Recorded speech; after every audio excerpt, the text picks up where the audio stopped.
Some case files are sealed for a reason, not because they're unsolved, but because the solution makes no sense at all. They get buried in dusty archives, locked away not to hide a crime, but to hide an impossibility. The story of what happened deep inside Mammoth Cave in the fall of 1992 is one of those files. It's a story that begins with 3 teenage boys, a map from an old magazine, and the kind of casual courage that only youth can afford. It ends with a mystery that, even 30 years later, haunts the dark, limestone passages of Kentucky and defies every known law of nature and human survival. You have to remember what 1992 felt like. It was a different world, a world still tethered to the ground. There were no cell phones pinging off towers, no GPS tracking in every pocket, no instant lifeline back to worried parents. When you disappeared back then, you were truly, profoundly gone. You were just an empty space, a silence waiting to be found. For 3 best friends from Bowling Green, Kentucky, that autumn felt different. The leaves on the hills seemed to turn earlier, a blaze of deep, warning reds and brilliant, fleeting golds. It would be the last season they ever spent together. First, there was Tommy Morrison, 15 years old. He was the quiet one, the dreamer, a kid made of dusty library corners and dog-eared adventure novels. He had sandy brown hair that constantly fell into his eyes, and a nervous habit of tapping his fingers on any surface when he was lost in thought. His bedroom walls weren't covered with posters of rock stars, but with maps of caves from around the world. Tommy lived with his grandmother, a kind, tired woman who worked double shifts at the local diner ever since his parents had died in a car crash 3 years earlier. She saw his quietness and worried, mistaking his passion for loneliness, never fully understanding that for Tommy, the greatest adventures happened in the silence, on the pages of books about men who explored the deep, hidden places of the earth. Then there was Jake Patterson, 16. He was the leader, the spark. Tall for his age, with a shock of bright red hair and a spray of freckles across his nose, Jake was pure kinetic energy. He had a quick, easy smile that made adults trust him and a restless curiosity that constantly pushed the boundaries of their small town. His parents were strict, his father a coal miner, his mother a house cleaner, with a hard rule about being home before dark. But Jake was a master of bending those rules, of stretching an afternoon adventure to its absolute limit without ever quite breaking it. He was the one who always said, "What's the worst that could happen?" And finally, there was Michael Chen, also 15. He was the anchor. His family had moved from California the year before, and Michael was still finding his footing in the slow, quiet rhythms of Kentucky. He was the smartest of the 3, a meticulous observer who carried a small, dog-eared notebook everywhere, jotting down facts, sketching diagrams, and trying to make sense of the world. He wore thick glasses that magnified his dark, intelligent eyes. While some kids at school made him an easy target, Tommy and Jake had welcomed him into their small tribe without question. What bound them together was a single, shared obsession: caves. They had explored every small opening, every fissure and rock shelter within biking distance of Bowling Green. But those were just practice, child's play. Mammoth Cave was the real thing. It was a legend. The longest known cave system in the entire world, a subterranean continent of over 400 miles of mapped tunnels, with thousands more that remained unexplored. The idea, like most teenage disasters, started with an innocent discovery and a bad idea. A week before they vanished, Jake found an old, forgotten article in the back of a caving magazine in the school library. It described the unmapped sections of Mammoth Cave, areas that were still being discovered, and it included a rough, hand-drawn map of several hidden entrances not monitored by park rangers. One entrance in particular was circled, with a note scribbled beside it: "Dangerous. Experienced cavers only." To three boys hungry for a real adventure, the word "dangerous" wasn't a warning. It was an invitation.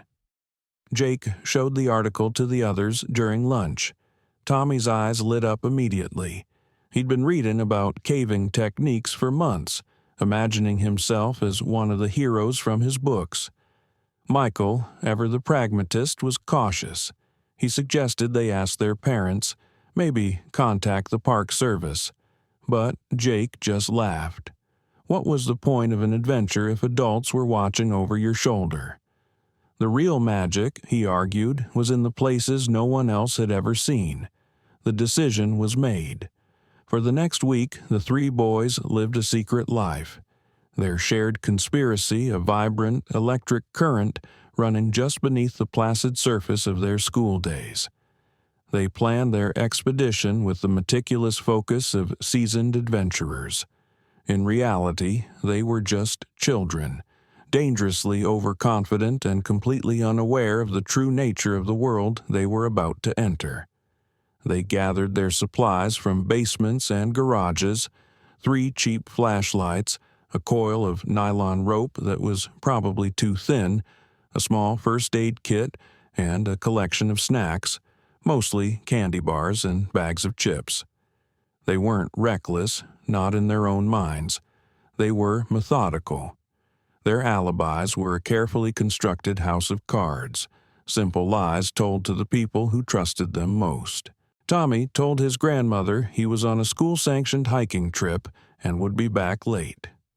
Jake told his parents he was sleeping over at Tommy's, and Michael, the ever-studious one, told his family he was studying at the library with friends.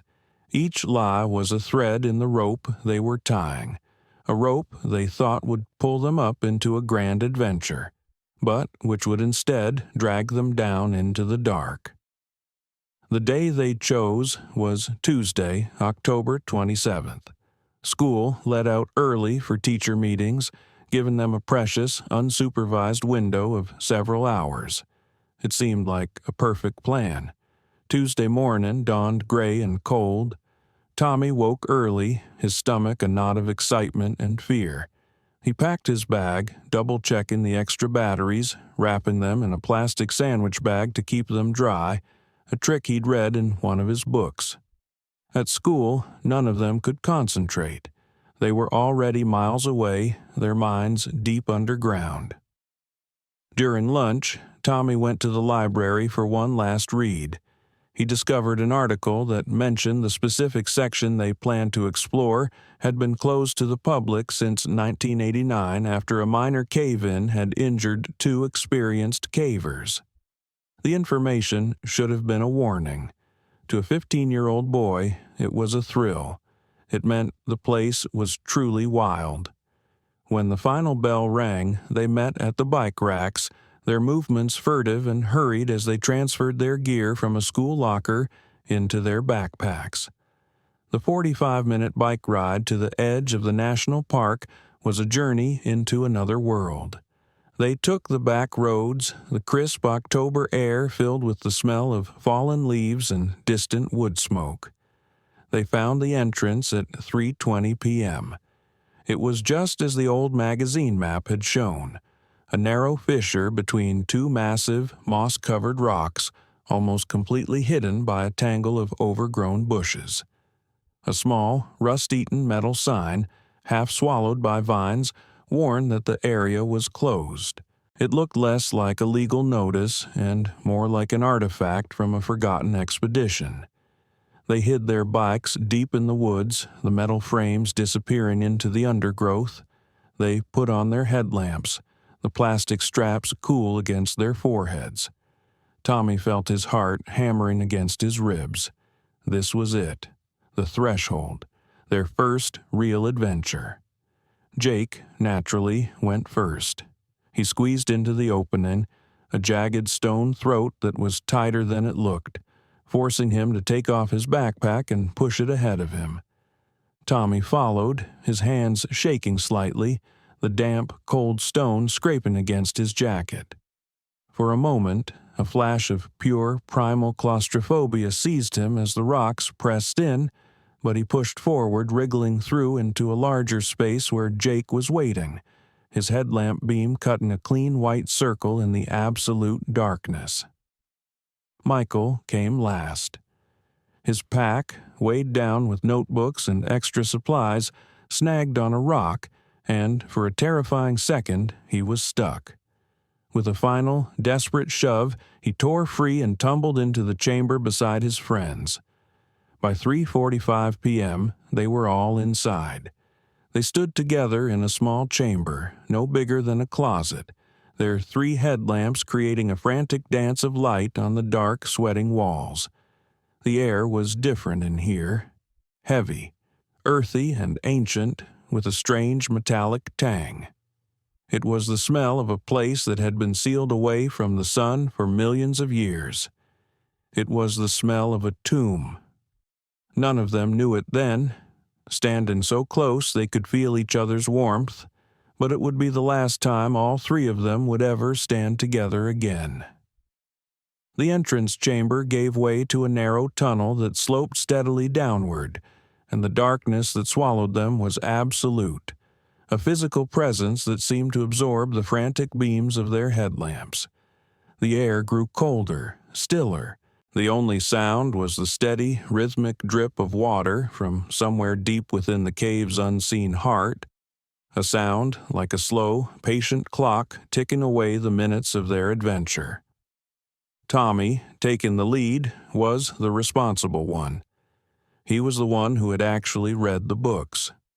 He began marking their path, tying small, bright orange strips of surveyor's tape to jagged rock projections every 50 feet or so.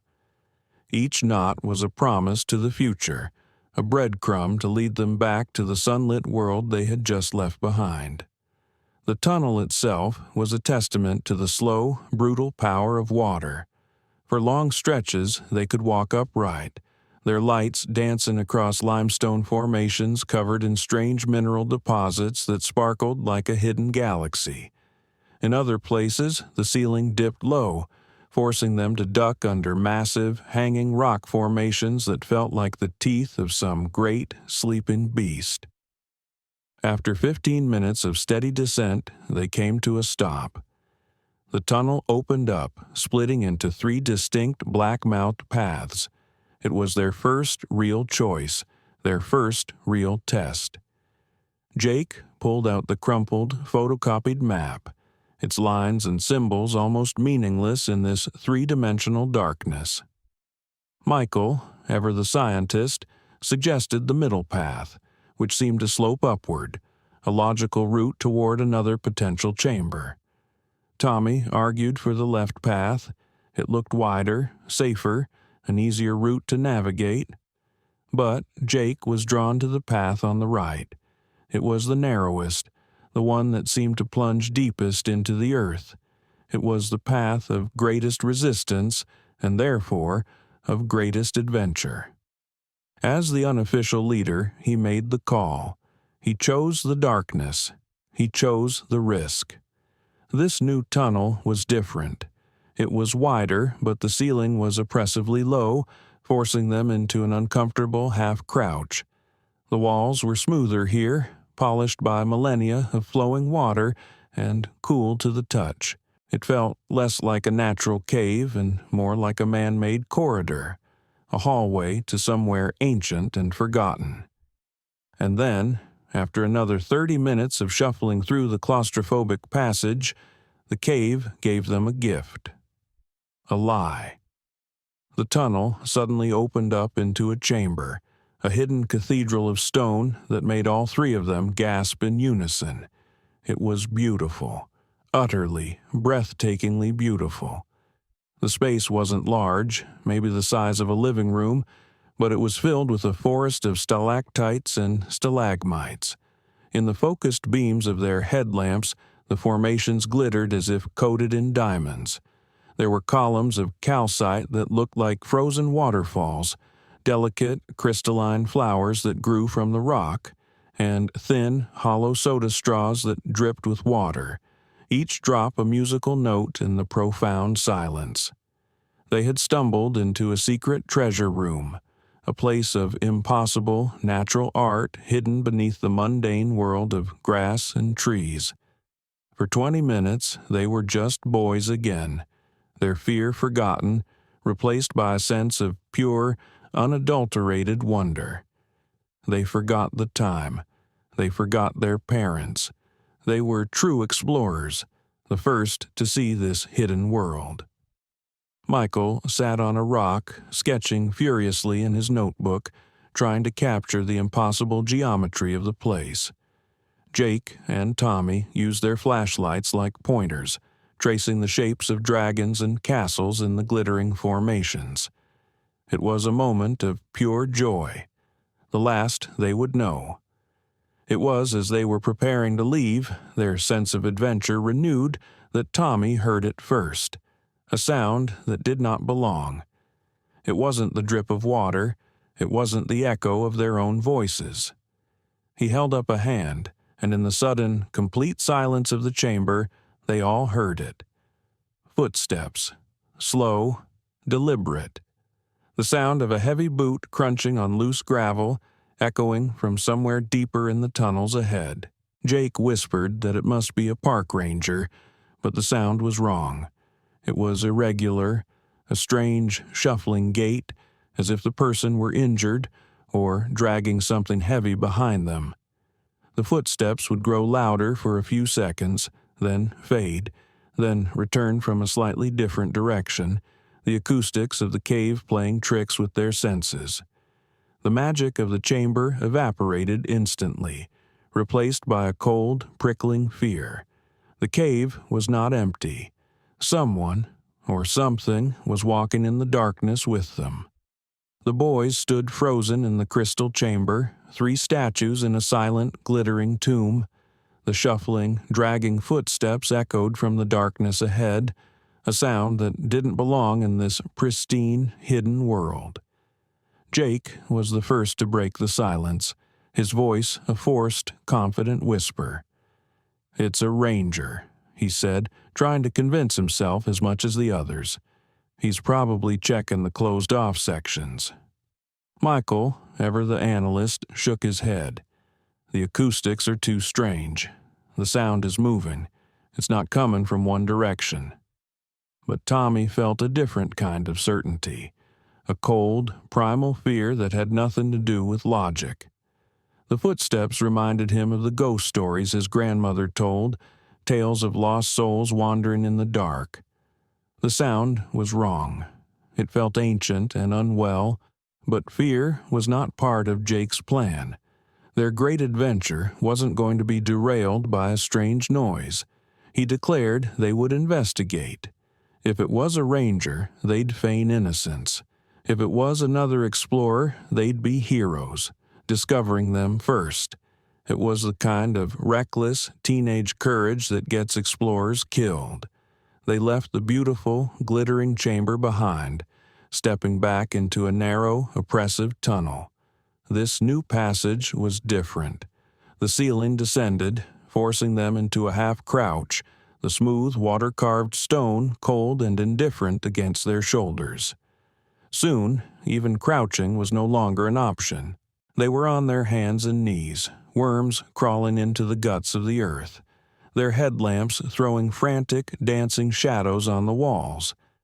After 10 minutes of this claustrophobic crawl, they reached another junction, a narrow passage that continued straight ahead, or a slightly wider opening that curved to the left. The footsteps, which had been a constant, unnerving companion, seemed to be coming from the passage that went straight.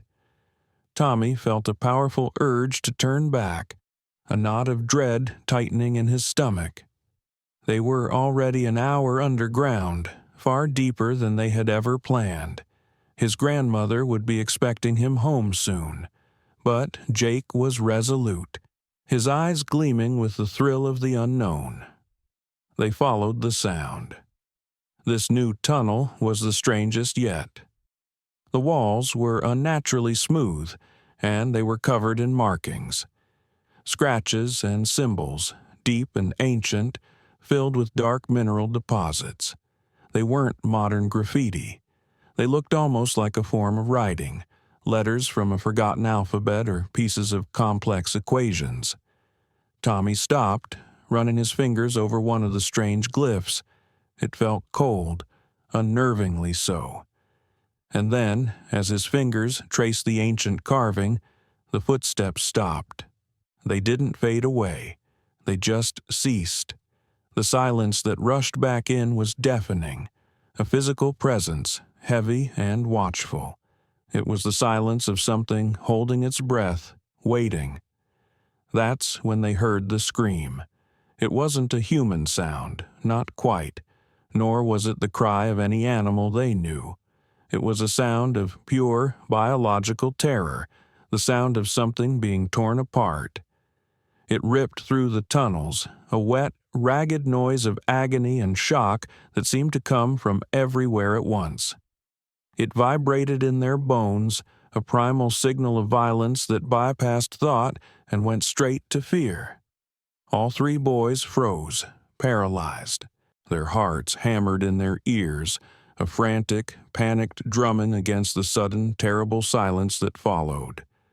The scream had lasted for 10 seconds, then had faded into a low, gurgling moan before disappearing completely. The adventure was over. This was no longer a game.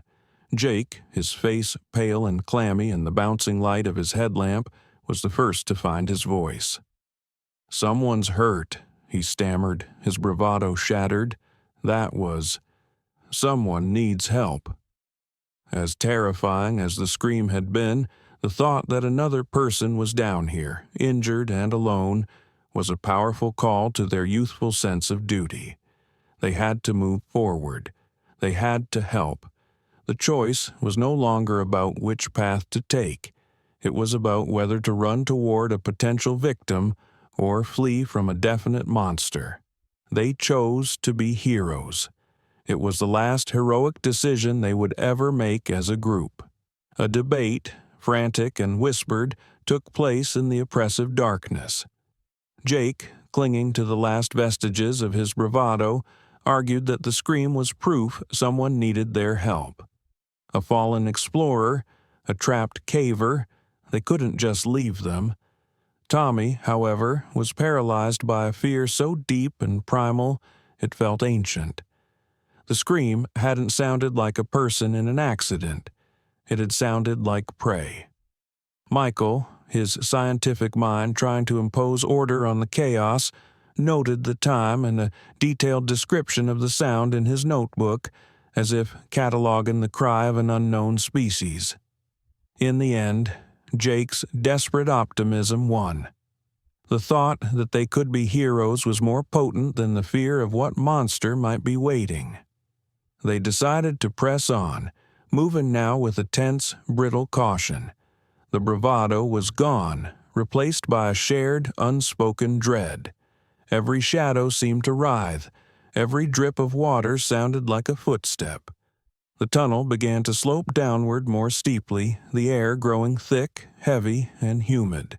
Their headlamps revealed walls covered in a thin layer of moisture, the stone shining like black glass. After another 10 minutes of careful descent, they reached the most dangerous obstacle yet. The tunnel narrowed into a tight, constricted passage, a mere crack in the rock. It was a narrow ledge, barely a foot wide. The wall on one side was slick and smooth. On the other side was a sheer, black drop into a nothingness so complete their headlamp beams couldn't find the bottom. Jake went first, his body turned sideways, his back pressed hard against the cold stone wall. He moved step by agonizing step, his breath held tight in his chest. The passage was only 6 feet long, but in the claustrophobic dark, it felt like a mile-long tightrope over a bottomless abyss. He made it to the other side and turned, his light a beacon of encouragement. Tommy went next. His hands were shaking, his palms sweating as he pressed them against the wall for balance. Halfway across the ledge, he froze. He'd heard something over the sound of his own frantic heartbeat. Breathing. It wasn't Jake. It wasn't Michael. It was the calm, steady, wet sound of lungs pulling in air and letting it out. It sounded like it was right next to his ear, a secret shared only with him in the suffocating dark. He couldn't see anything but the rock in front of him and the black emptiness below. Michael, waiting on the other side, saw Tommy's light stop moving and called out, his voice a nervous echo. "Tommy, what is it? You okay?" That's when the mountain decided their game was over. A deep, grinding groan vibrated through the stone beneath their feet, the sound of the earth shifting in its sleep. Before Tommy could even react, a massive slab of limestone detached from the ceiling directly above him. It didn't shatter. It fell as a single, solid block, a guillotine of rock that came down with a deafening, final crack. The falling boulder was too large to crush him completely, but it was perfectly positioned. It wedged itself with impossible precision between the walls of the narrow passage, slamming Tommy down onto the ledge. The weight was unimaginable, a universe of stone pressing down on his neck and shoulder, pinning him to the floor. A scream was crushed in his throat before it could even form. Jake heard the crash and Tommy's choked cry of pain. He spun around, but the passage was gone, completely blocked by a new wall of solid rock. "Tommy," he screamed, his voice raw with panic. "Tommy, answer me." On the other side, Michael saw it happen. He saw the rock fall, saw his friend disappear beneath it. All he could see now were Tommy's legs, twitching feebly, sticking out from under the massive boulder. He scrambled forward, but it was no use. They were 3 islands of terror, separated by a wall of cold, unmoving stone. Tommy was conscious, trapped in a world of darkness and blinding pain, the weight of the mountain making it harder and harder to draw a breath. He could hear his friends shouting his name, their voices sounding a million miles away. The adventure was over. The nightmare had just begun. For 20 minutes that felt like a lifetime. The world was nothing but frantic, desperate chaos. From either side of the rockfall, Jake and Michael waged a hopeless war against geology. They shouted encouragement to Tommy, their young voices raw with panic and fear. They clawed at the edges of the massive boulder, their fingernails scraping and breaking against the ancient stone. They grabbed smaller rocks, trying to jam them into crevices to use as levers, their muscles straining, their hands growing raw and bloody. But the boulder, a solid, unthinking mass of limestone, refused to budge even a fraction of an inch. Trapped between them, Tommy drifted in and out of consciousness. His world had shrunk to a space of inches. The sharp, metallic taste of blood was in his mouth. The weight on his neck and shoulder was a crushing, unrelenting agony, making each breath a shallow, painful battle. He could hear the frantic scraping and the muffled shouts of his friends, but the sounds seemed to be coming from very far away, echoing down a long, dark tunnel. The beam from his headlamp flickered against the rock just in front of his face, the battery already beginning to fail. Jake, on the far side of the passage, finally stopped. His hands were bleeding, his body trembling with exhaustion and adrenaline. He was the leader. He had led them into this, and he knew, with a sudden, sickening clarity, that they were going to fail. They couldn't move the rock. They were just kids, with no tools and no strength against the weight of a mountain. "It's no good," he yelled, his voice cracking, echoing over the stone barrier. "Michael, we can't move it. We have to go for help." On the other side, Michael refused to stop. "No, I'm not leaving him," he screamed back, his voice thick with tears and desperation. "Listen to me. Jake commanded, his leadership returning in a wave of cold, pragmatic fear. "One of us getting lost out here doesn't save him. Wasting more time trying to move this thing doesn't save him. The only way we save him is if we both get out of here as fast as we can and bring back a real rescue team. With real equipment. We have to go. Together. Now." Tommy heard their argument as if in a dream. He tried to call out, to tell them not to go, but the only sound that escaped his lips was a weak, pitiful croak. The pressure on his throat was too much. Finally, he heard Michael give a choked sob of agreement. Their fate, and his, was sealed. "Tommy, can you hear me?" Jake's voice shouted, closer to the rock now. "We're going to get help. We're going to bring people back who can move this thing. You just have to hang on, okay? You just have to stay awake." "Don't leave me," Tommy tried to say. "Please, it's dark." "We promise we'll be back, Tommy." Jake's voice was trembling now. "We promise." He saw a small beam of light appear in a crack near his trapped legs. Jake was pushing his extra flashlight through the gap. Then came a bottle of water and a crushed candy bar from Michael. Small, desperate offerings, a final act of care before the abandonment. The last thing Tommy Morrison heard was the sound of his best friend's footsteps, not running toward him, but away.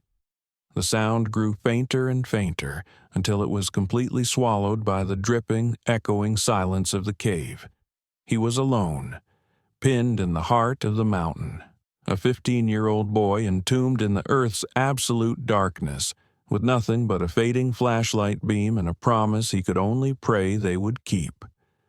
Jake and Michael scrambled back through the tunnels, their own terror a suffocating blanket. The cave, which had seemed so full of wonder on their way in, was now a hostile, alien landscape. Tommy's bright orange tape markers, once symbols of their great adventure, were now desperate lifelines, pulling them back toward a surface world that felt 1,000,000 miles away. They emerged from the narrow fissure into the cold, drizzling Kentucky night at 7:15 p.m., nearly 4 hours after they had entered. They were exhausted, caked in mud, and haunted by the image of their friend, pinned and alone in the darkness. They didn't stop.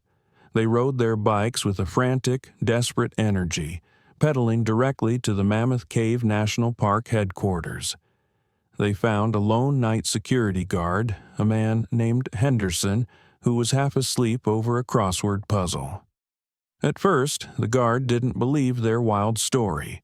3 teenagers exploring a sealed-off section of the cave, a massive rock fall, a trapped friend. It sounded like an elaborate prank. He looked at them with weary suspicion, ready to call their parents and send them home with a stern warning. But then he saw the genuine, gut-wrenching terror in their eyes. He saw the scrapes on their faces, the mud caked on their clothes, and the small shred of orange surveyor's tape still stuck to Jake's jacket. And when Michael, his hands trembling, unfurled the detailed, hand-drawn maps from his notebook, the guard's skepticism evaporated, replaced by a cold dread. He picked up the phone and made the call. Within 30 minutes, the quiet night was broken by the arrival of headlights. These weren't cops. These were the cave rescue specialists, a different breed entirely.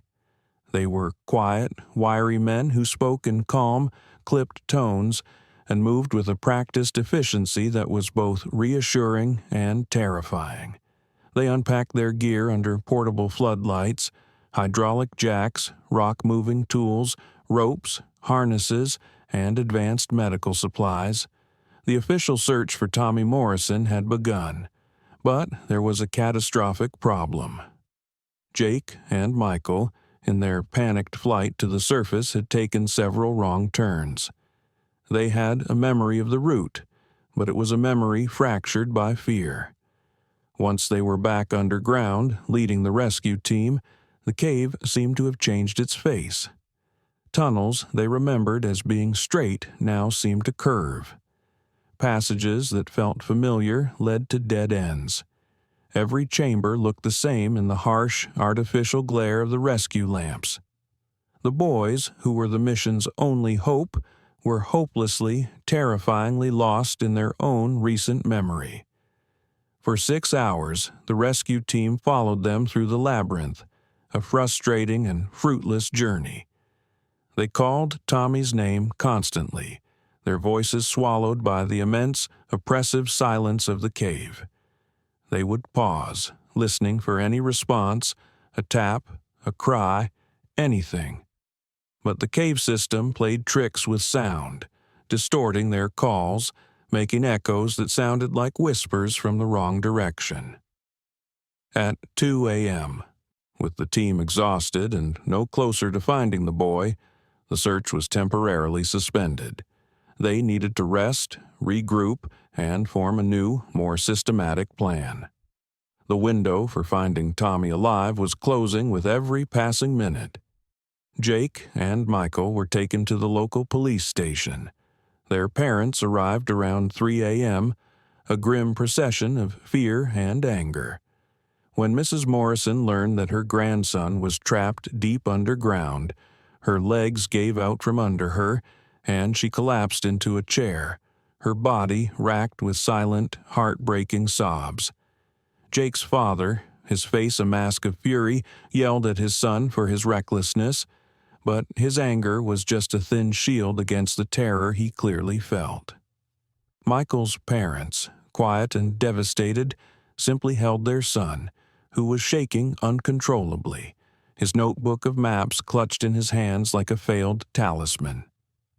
The search resumed at dawn, now a massive operation with personnel from 3 surrounding counties. But Mammoth Cave was a giant, a complex, ever-changing system with new tunnels being discovered all the time. To find one trapped teenager in that enormous subterranean world would require either a miracle or much more information than they had. As the hours bled into days, the hope that had ignited with the start of the rescue began to slowly, inexorably fade. The search for Tommy Morrison quickly became the largest and most complex cave rescue operation in Kentucky's history. The story made headlines across the state. More than 40 professional cave rescue specialists, augmented by dozens of volunteers, descended on the park. But the cave, it seemed, had other plans. It resisted them. It fought back in quiet, unnerving ways. The strangeness began on the 3rd day. A search team, working deep in the western tunnels, thought they heard it, a faint, rhythmic tapping. Hope surged through the command post. They followed the sound for 2 hours, calling Tommy's name, their voices echoing into the oppressive silence. But the tapping was a ghost. It would grow stronger, then fade, seeming to move, luring them deeper into dead-end passages before vanishing completely. Then came the discovery of the orange tape. A fresh piece, identical to the markers Tommy had been using, was found tied to a stalagmite in a section of the cave a full mile away from any route the boys had described. It was in a tunnel system Jake and Michael swore they had never entered. It was as if someone else was in the cave marking a path or laying a false trail. Technology, the great weapon of the modern world, began to fail. Equipment that had been tested in the most extreme environments on Earth would malfunction, but only in specific areas of the cave. The powerful flashlights of the rescue teams would inexplicably dim or die completely, even with fresh batteries plunging them into terrifying, absolute blackness. Their radios, their vital link to the surface, would crackle and hiss, the static occasionally resolving into what sounded disturbingly like whispered voices. Several experienced cavers, men who had spent their lives in the dark places of the earth, reported the same unnerving sensation, the feeling of being watched. The psychological toll was immense. On the fourth day, the lead rescuer for the state team, a man with 20 years of experience, a legend in the caving community, spent a single night shift underground. The next morning, he requested to be reassigned to surface operations. He never filed a report explaining why. He just packed his gear, his face a pale, grim mask, and refused to go back underground. His silent retreat sent a quiet panic through the rest of the crews. By October 31st, Halloween, 4 agonizing days after Tommy had vanished, the official search was scaled back. Cave rescue experts delivered their grim, professional verdict. Survival without food or water in the near-freezing temperatures of the deep cave was scientifically unlikely beyond 72 hours. Tommy had been trapped for nearly 100. The mission was no longer a rescue, it was a recovery, and they had no body to recover. For Jake and Michael, the world had become a prison of guilt. They returned to school, but they were ghosts in the hallways. Jake, the confident leader, retreated into a shell of angry silence. He blamed himself for the plan, for choosing the path, for the final, terrible decision to leave Tommy alone. Michael, the scientist, became obsessed with his notebooks, poring over his hand-drawn maps for hours, convinced that he had missed some crucial detail, some tiny error in his calculations that could have saved his friend. The powerful bond that had once united them was now a source of shared, unbearable grief, and their friendship began to fracture under the weight of it. The only person who refused to give up hope was Tommy's grandmother. Every single day, from dawn until the rangers forced her to leave at sunset, she kept a vigil at the cave entrance. She brought blankets and thermoses of hot coffee for any volunteer searchers still willing to go out. Her quiet, unwavering faith was a heartbreaking, defiant monument in the face of logical despair. She told a local reporter, "My boy is strong. The mountain knows that. It will give him back when it's ready." But as October turned into a cold, bleak November, even her hope began to seem like a painful dream. The news crews left. The volunteers stopped coming. The mountain kept its silence. The world began to forget. Then, on the morning of November 27th, exactly 1 month after the boys first entered the cave, the mountain decided it was ready.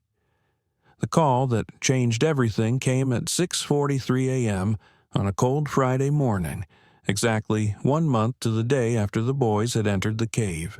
A fresh volunteer search team, working in a section of the cave that had already been explored and cleared dozens of times, heard something impossible. Someone was singing.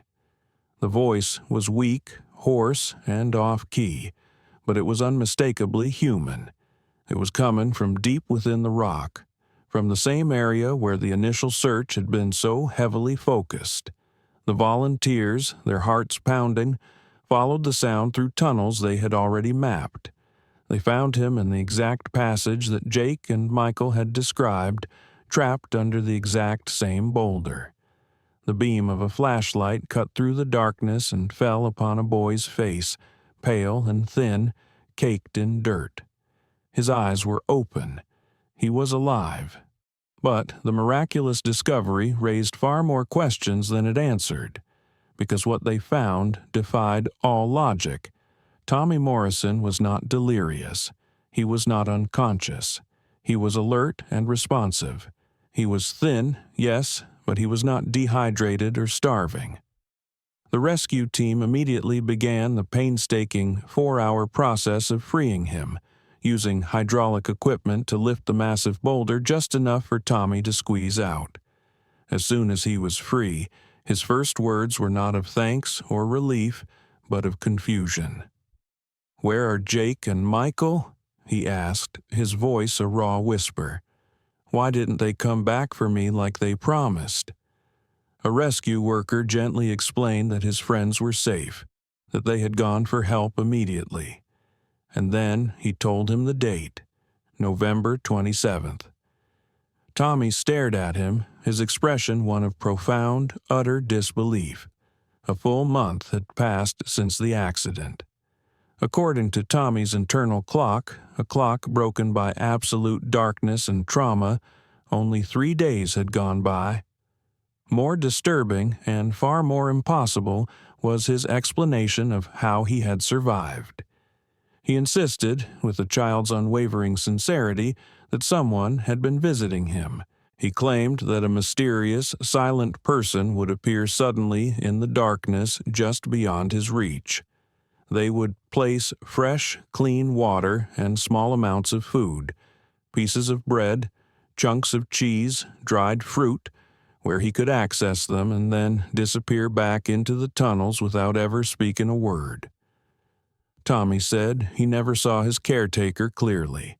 The person always stayed just outside the effective range of his failing flashlight, a shadowy presence that moved with impossible quiet. Sometimes he would hear soft footsteps or the sound of careful breathing, but whenever he called out, there was only silence. The rescue team, now a crime scene investigation unit, searched every inch of that sealed-off section of the cave. They found nothing. No footprints other than Tommy's, no food wrappers or containers, no camping equipment, no trace whatsoever of another human presence.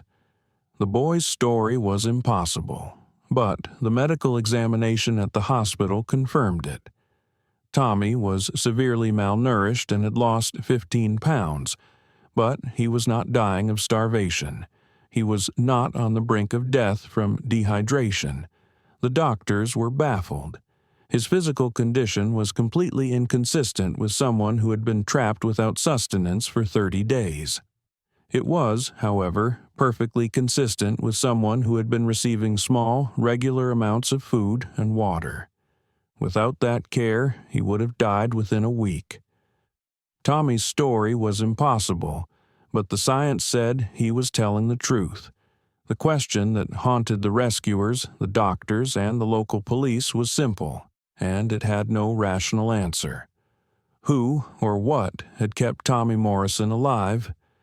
The story Tommy Morrison told from his hospital bed was the story of a dream, but his survival was a stubborn, undeniable fact. The investigation, now taken over by federal specialists, spiraled into a labyrinth of impossibility. They brought in advanced equipment, searching the cave for any trace of the mysterious caretaker. They found nothing.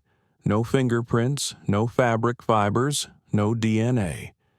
Then they discovered the secondary cave-in. Underground mapping specialists using sonar and ground-penetrating radar confirmed that the primary tunnels leading to Tommy's location had been completely sealed by a massive rockfall just 3 days after his accident.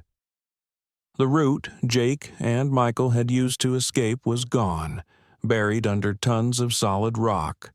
This changed everything.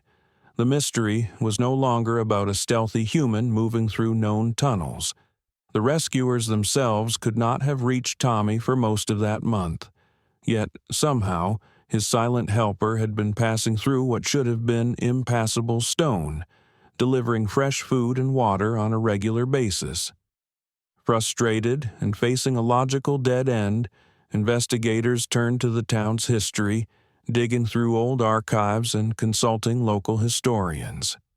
And in the dusty pages of the past, they found that the cave had secrets older and stranger than anyone imagined. During the Civil War, a troop of Confederate deserters had used the cave system as a secret winter hideout. When Union forces discovered them and sealed the main entrances in 1864, military reports suggested some of the soldiers had been trapped inside. For decades afterward, local folklore was filled with stories of cave spirits, silent figures who would appear in the darkness to guide lost explorers to safety or provide aid to the injured. One account from 1887 described a mining engineer who was led back to the surface by a figure who never spoke, but left him fresh water at regular intervals. The stories were a chilling echo of Tommy's own experience. The most disturbing discovery was the journal of a Confederate soldier named Marcus Webb, carved into a hidden cave wall between 1864 and 1867. He described how a small group had survived, learning to navigate in the dark, finding hidden routes to the surface. His final entry was a vow to remain underground forever, accepting the cave as his eternal home. As the investigation pointed toward this impossible historical truth, strange things began to happen. The FBI reports on the case were suddenly classified at an unusually high level. The rescue workers who found Tommy were quietly reassigned, some encouraged to take early retirement after signing non-disclosure agreements. The case was being officially buried. The boys' lives were forever altered. Jake and Michael, haunted by guilt and an experience they couldn't explain, both left Kentucky after high school and never returned. Tommy recovered physically, but he was changed. He claimed he could remember things from the cave that weren't his own memories, the names of Civil War soldiers, details of their lives. He developed an almost supernatural ability to navigate underground, eventually becoming a professional cave surveyor. Those who worked with him said he moved in total darkness with an uncanny confidence, as if he were being guided by an unseen hand. The case officially remains unsolved, but the evidence points to a truth that is both fascinating and terrifying.